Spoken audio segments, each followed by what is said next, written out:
Alright guys, welcome back to MMGinvest. In this video, we're going to get a little conspiratorial.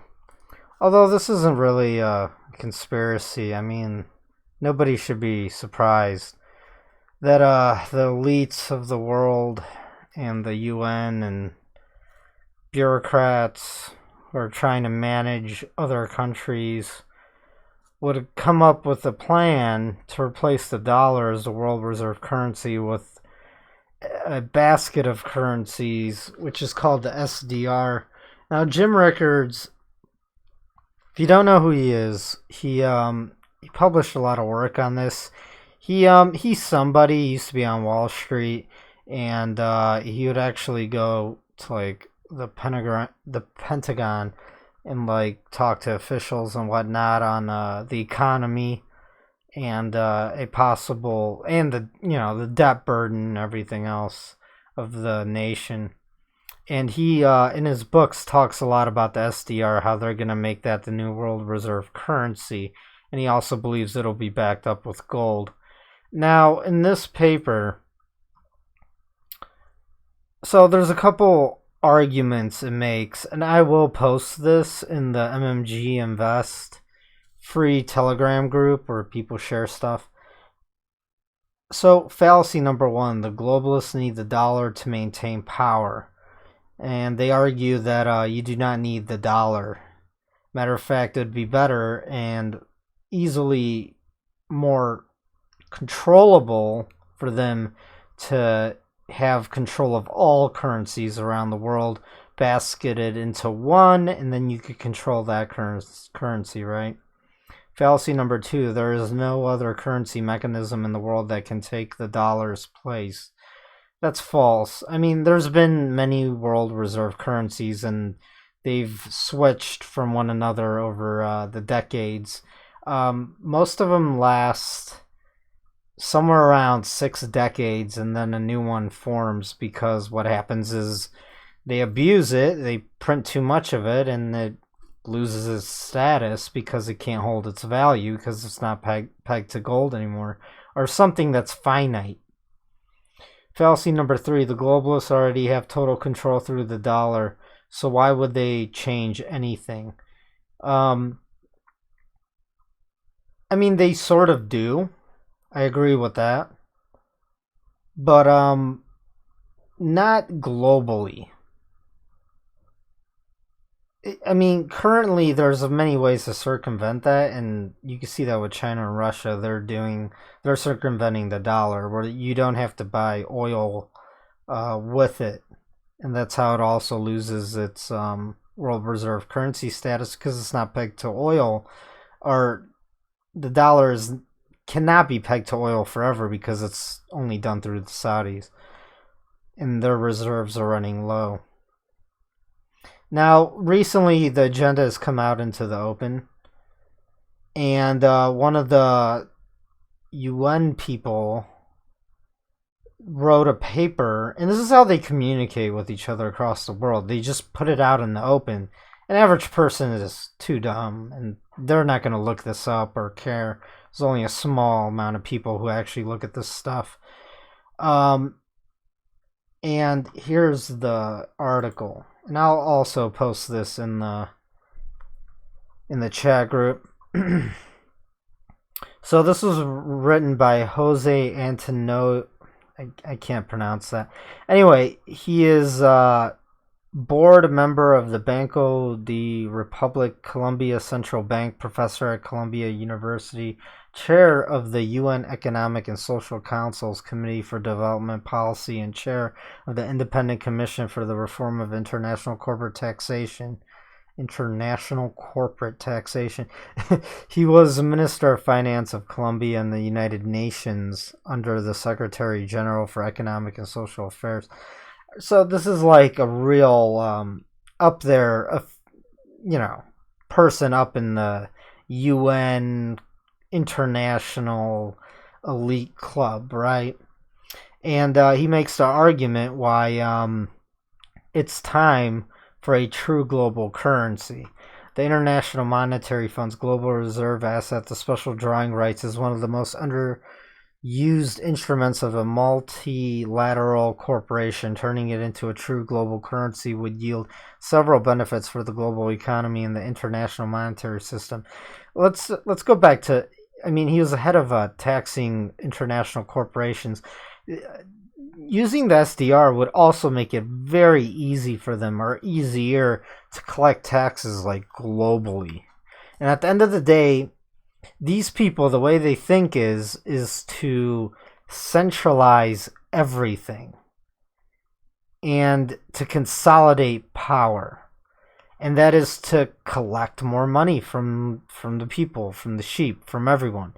And that's how all politicians think. It's all about centralizing power, because who is in power? Them, right?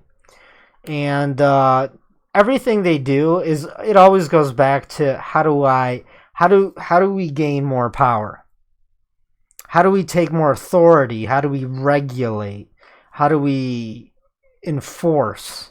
Because that's what all centralization government is enforcing and using force against everyone else. And they sell it through, well, this is to protect you. And that's all it is. And this is why complex societies and modern economies are going to implode, because ever expanding complex societies need ever expanding and more freedom to sustain it. And once the problem is they're consolidating and enforcing and controlling, and societies that aren't free aren't productive, and they can't maintain the system that's already been built. And that's how you end up with socialism, communism, and totalitarian tyranny, basically.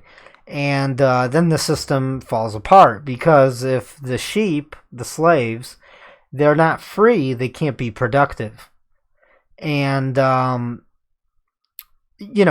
creating an SDR, World Reserve Currency, for one, they're going to print it out of oblivion eventually, just like they did with the dollar at this point.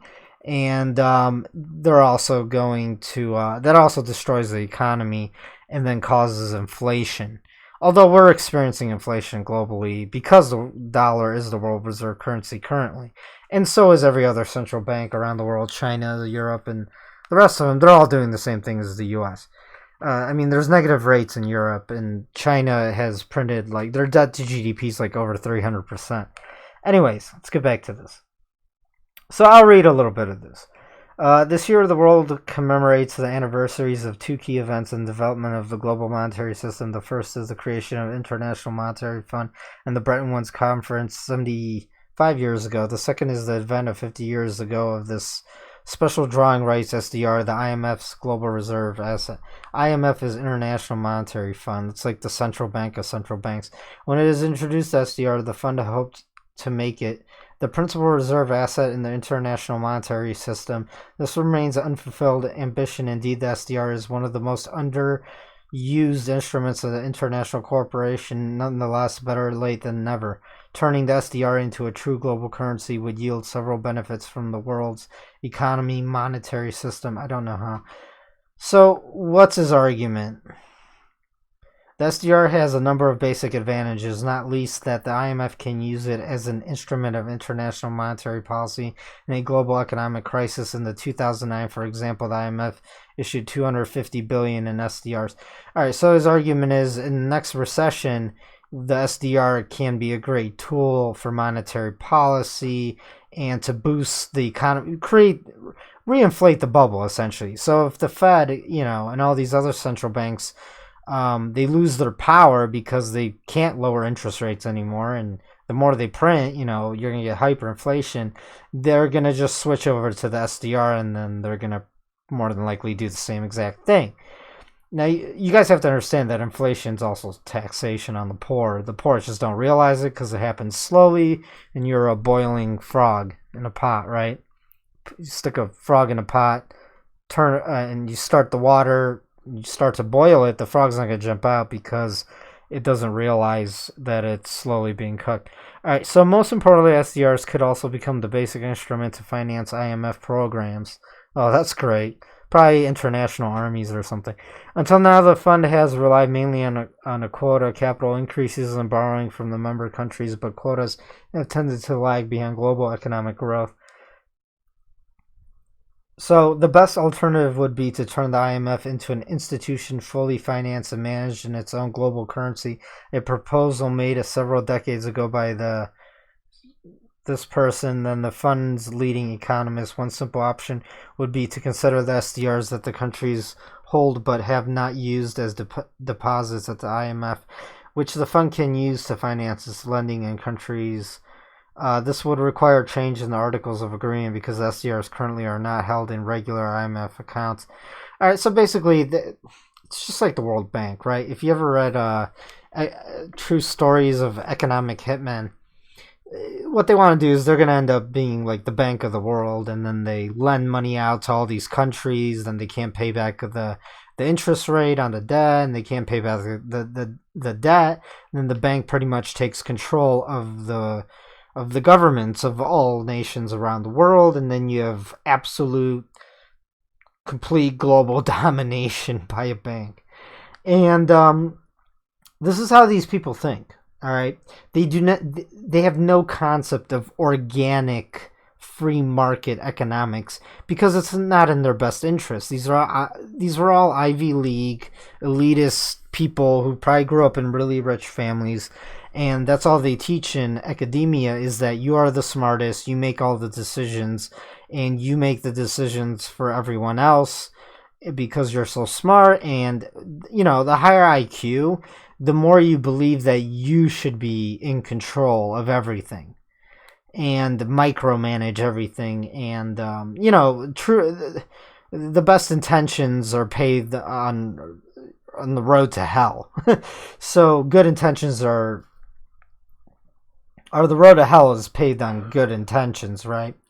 So it's pretty much where we're at now. Everyone knows about the cover to the Economist magazine, 1988, which predicted in 2018 we'll get the world reserve currency. Well, it's past that now, but they might be a little late, but they're coming out with it, and they want to come out with it, and they want a global currency, believe me. And will it happen? I don't know. I doubt China will go along with it, or Russia. And it's already a little too late for this because the recession or the global economic collapse is coming. It's already started. Will the mass sheep go along with it? I truly don't know. I don't have faith in the masses. But will they actually be able to jump onto something like this? They're gonna try. They're gonna do something like that. Will it be successful? I doubt it, because what happens is when the global economy falls apart, what happens is countries start defending for themselves. They don't want to hear about some global, centralized governance when everyone's out for themselves, because that's what always happens when things fall apart. Everyone starts worrying about themselves. They don't trust anyone else, and I don't think this is actually going to come true. So don't worry. When things start getting really bad, I think what's more possible is a world war than a global currency when the next international financial system starts falling apart. Alright guys, if you found this informative, interesting, leave your comments in the comment section. Tell me what you think. You could ask questions. Smash that like and share my videos. It's the only way my channel grows. Until next time.